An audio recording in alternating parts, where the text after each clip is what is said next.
Bhabhar highway પરના 300થી વધુ કાચા પાકા દબાણો 22 ઓગસ્ટે હટાવવાની સૂચના અપાઈ। ભાભર હાઈવે પર આગામી 22 ઓગસ્ટે વહીવટીતંત્ર દ્વારા દબાણો હટાવવા સૂચના અપાઈ હોવાથી લારી ગલ્લાઓ હટી જશે તો રોજગારી છીનવાઈ જવાના ડરથી ફફડાટ ફેલાયો છે। ભાભર હાઈવે ઉપર કુલ 300થી વધુ લારી ગલ્લાઓ અને કાચા પાકા દબાણો આવેલા છે। જાણવા મળતી વિગત મુજબ ભાભર હાઈવે ઉપરના ગાય સર્કલથી લઈને ન્યૂ એપીએમસી માર્કેટ યાર્ડ સુધી રોડની બંને બાજુએ દબાણ ખુલ્લું કરવાનું હોય।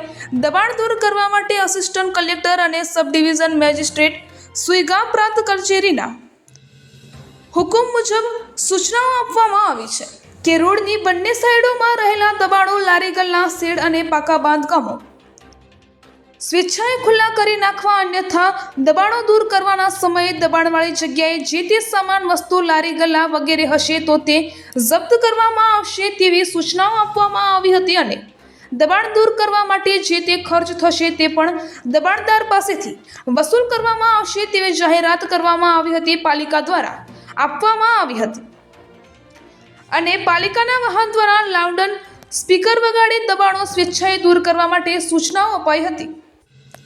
અહેવાલ ગોપાલ કે પુજારા, ભાભર, બનાસકાંઠા।